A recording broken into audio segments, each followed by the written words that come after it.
좋아하는 걸 할까요? 뭐 잘하는 일을 할까요? 상관없어. 돈 버는 일을 해야 돼. 돈을 많이 벌면 부자가 되는 줄 알죠? 그게 일반적으로 사람들이 생각하는 방법이에요. 돈을 많이 벌어야지 부자가 되는구나 라고 생각을 해요. 근데 실제로는 부자 거지들도 엄청 많아요. 몇 가지 돈에 대한 오해하고 있는 다른 능력들이 있어요. 첫 번째는 돈을 버는 능력, 돈을 모으는 능력, 돈을 쓰는 능력, 돈을 불리는 능력, 유지하는 능력. 이것은 다 각기 다른 능력이에요. 이게 각기 다 다른 능력이라는 걸 이해해야 돼요. 그래서 돈만 많이 벌면 부자가 되는구나 라고 생각하는 사람들은 그 돈을 유지할 수 없게 돼요. 불릴 수도 없게 돼요. 그래서 이게 각기 다 다른 능력이라는 것을 먼저 이해하셔야 돼요. 그리고 돈을 많이 벌면 행복할까요? 돈을 많이 번다고 실제로 반드시 행복하지는 않아요. 그거는 사실이에요. 그런데 비유를 하자면 기름진 밭에 뿌려진 씨앗 같아요. 여기서 기름진 밭은 돈을 말하고 씨앗은 행복을 말해요. 그래서 우리가 씨앗을 갖다가 기름진 밭에다 뿌리면 100개를 뿌렸다고 치면 굉장히 많은 씨앗이 나올 거예요. 반대로 밭이 좋지 않은 밭에다 씨를 뿌리면 상대적으로 100개 중에 아주 안 나오진 않아요. 한두 개씩 나옵니다. 그래서 그렇지만 상대적으로 숫자가 적을 뿐이에요. 그래서 돈이 많으면 일반적으로 행복을 유지하는 데 굉장히 유리해요. 그리고 여러분들이 갖고 있는 걱정을 지금 가만히 계산해봐요. 여러분들 안에 지금 수많은 걱정들이 있을 거예요. 이 고민들을 돈이 얼마 있으면 해결될 수 있을까 하고 다시 되돌아보면 상당히 많은 부분들이 돈이 이거를 해결하고 있다는 걸 알 수 있어요. 돈은 중력과 같아요. 중력이 뭔지 알아요? 중력은 무게가 무거우면 무거울수록 주변에 다른 거를 끌어들이는 힘이에요. 그래서 돈도 똑같아요. 중력이 즉 돈이 많으면 많을수록 다른 들을 끌어들이고 그 돈의 무게감이 크면 클수록 다른 들을 끌어들이는 힘을 갖고 있어요. 내가 지금 10억을 벌고 싶다. 10억을 목표를 세웠어요. 그럼 매 1억을 지금 모아간다고 가정을 해요. 열심히 일하고 혹은 사업을 해서 1억을 모았어요. 그럼 그 다음 또 1억을 모으고 1억을 모으고 이렇게 해서 계속 10억까지 갈 거 아니에요. 근데 이제 보통 사람들이 생각하는 돈의 개념은 첫 번째 1억을 모을 때 이 1억을 모으기 위해서 들어간 노력의 총합이 예를 들면 100이라고 가정을 합시다.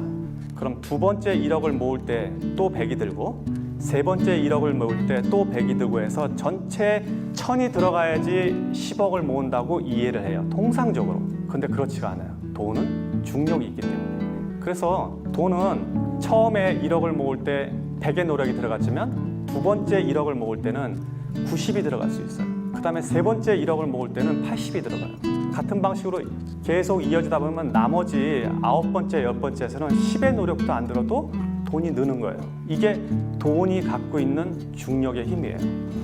그러면 이거를 숫자로 계산하면 제 느낌은 어떠냐면 1, 2, 3, 4, 5, 6, 7, 8, 9, 10 이렇게 돈이 늘어나는 게 아니라 1, 2, 4, 8 순식간에 10 이렇게 되는 거예요. 그러니까 그렇게 돈이 늘어나는 거예요. 그래서 돈과 중력은 동일한 형태를 유지하고 있다. 이게 돈의 속성 중에 하나예요. 이해를 해야 돼요. 그리고 사업도 실제로 그렇게 커져요. 제가 매장 하나를 가지고 매장 300개 열 때까지는 몇 년이 걸렸는데 그 다음 300개는 언제 했는지도 몰라. 원래 순서가 그렇게 돼요. 그 자체가 힘을 갖고 있기 때문에. 자, 그래서 돈은 중력과 같다라고 이해를 하셔야 돼요. 두 번째, 돈은 인격체예요. 인격체라는 말은 이제 person, 인격이라는 말인데 인격체라는 거는 스스로 존재하고 생각하고 개별적 실체를 가지는 것을 인격체라고 그래요. 무슨 소리야? 돈은 형체도 없고 생각도 없고 그냥 사람들이 생각해놓은 가치만 있고 숫자로 보여지는 건데 이게 무슨 인격체냐? 라고 생각을 한단 말이에요. 그렇지만 여러분들은 오늘 이 저녁부터는 돈을 인격체로 받아들여야 돼요. 그렇게 이해를 하셔야 돼요. 돈을 벌려면.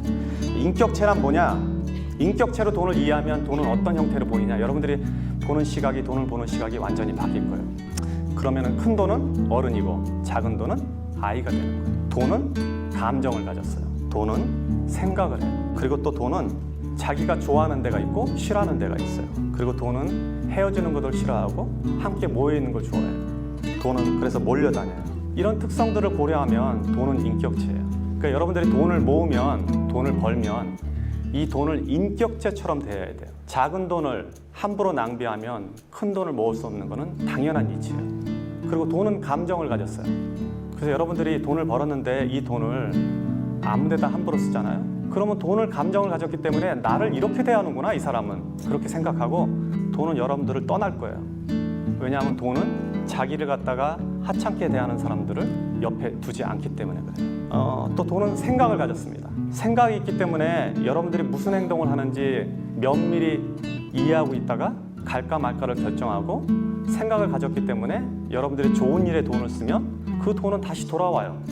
그래서 큰 돈은, 작은 돈은 아껴야 되고 큰 돈은 제대로 보내줘야 돼요. 이게 돈을 쓰는 방식 중에 하나예요. 그래서 돈은 인격체다라고 이해를 해줘야 돼요. 일정하게 들어오는 돈은 불규칙한 돈보다 힘이 세다. 사업이나 자기 생활에서 이거를 이해 못하는 사람들은 절대 돈을 못 모읍니다. 일정하게 들어오는 돈은, 일정하게 들어오는 것 자체가 어마어마한 힘이에요.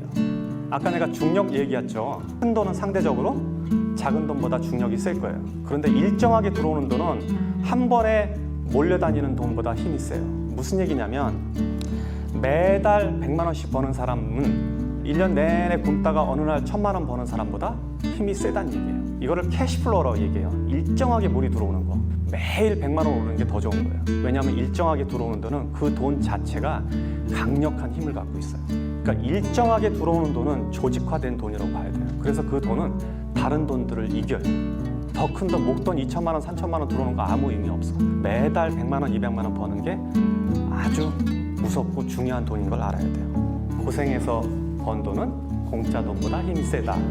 이거는 좀 이해하기가 쉬운데, 돈은 같은 100만 원이라도 혹은 같은 1000만 원이라도 그 숫자는, 가치는, 지금 현재 보여지는 가치는 동일하더라도 그 돈이 벌어진 과정에 따라서 그 돈의 무게가 틀려져요.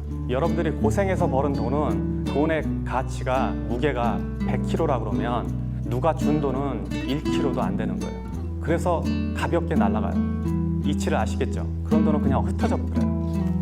고생해서 번 돈은 공짜임보다 그 힘 자체가, 그리고 그 중력 자체가 전혀 다른 역할을 하고 있어요. 사실 한 사람의 성공은 그 이면에 굉장히 많은 사람의 슬픔과 고생을 바닥에 두고 있어요.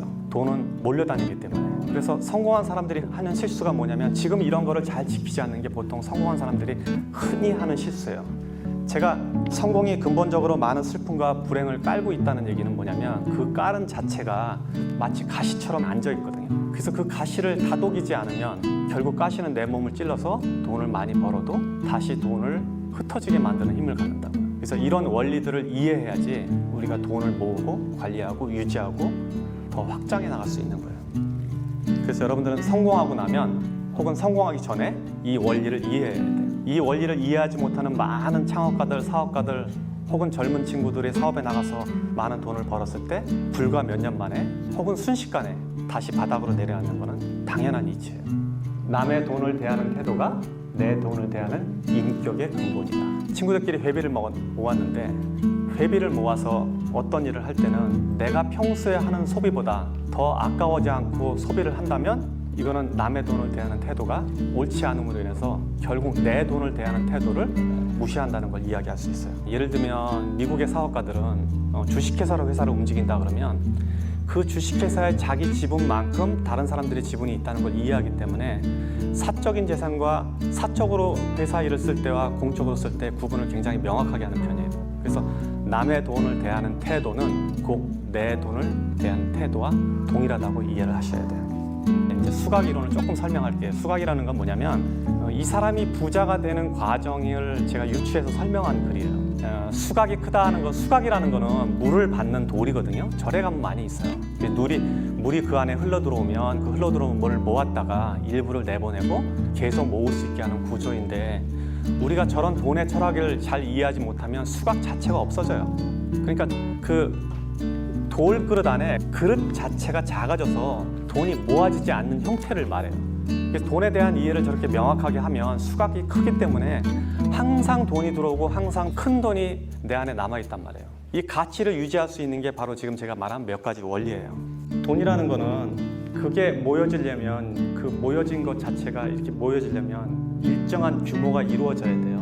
내가 자본을 모아서 이 자본이 다른 자본을 끌어들이기 전까지는 모으는 게 더 현명한 일이에요. 만약에 가족을 도와준다고 해도 그 이후에 그 자본이 잉여 자본이 재산을 만들어질 때까지 기다렸다가 도와주는 게 나는 더 합리적으로 봐요. 나는 경험에 돈을 쓰는 건 괜찮다고 봐요. 무언가를 사는 거는 조심해야 되는데 경험은 괜찮아요. 여기서 경험 그러면 이 경험을 어떻게 해석하느냐 틀려. 내가 좋은 음식을 먹는 것도 경험 그러면 그건 경험으로 들어가. 본인이 경험이라고 우기는 게 진짜 경험인지를 한번 점검해야 돼. 상당히 경험이 아니고 자기의 가치를 존중한, 자기의 가치를 내보이는 어떤 거에 돈을 쓸 수도 있어요. 내가 말하는 경험은 뭐냐면 이 경험이 나를 더 고양시킬 수 있는가 이거. 책값 이런 거 쓰는 거 괜찮아. 소비 수준이라는 거는 내가 어떤 소비를 한다 그러면 이게 내가 필요한 건가 아니면 그냥 필요한 것이 아니고 그냥 욕구인가를 구분해야 돼요. 내가 젊은 나이에는 젊어서 어떤 경험을 쌓고 이렇게 인생을 전체를 죽이지 않는 것도 되게 좋은 일인데 자본이 모이거나 아니면은 마중물처럼 뭐가 올 때까지는 좀 노력해야 돼요. 좀 유보하고 노는 게 맞아요. 그리고 그렇게 하라는 이유는 뭐냐면 젊은 친구들은 특히 내가 이 세상에서 나 스스로 존재해서 살아남을 수 있는 걸 증명해야 돼요. 이거 굉장히 중요한 일이에요. 오늘은 그 질문이 안 나오는데 좋아하는 걸 할까요? 잘하는 일을 할까요? 맨날 이렇게 물어본단 말이에요. 상관없어. 돈 버는 일을 해야 돼. 내 스스로가 존재해내줘야 돼요. 이 세상에서. 그러고 난 다음에 자기 좋아하는 거 하면 돼. 자기 유동자산 10억 이상 있는 사람을 보통 백만장자로 얘기를 해요. 그러니까 여러분들 모두 다 백만장자 되시기 바라고 오늘 강의를 통해서 백만장자 된 사람은 나중에 저한테 찾아와서 밥 사세요.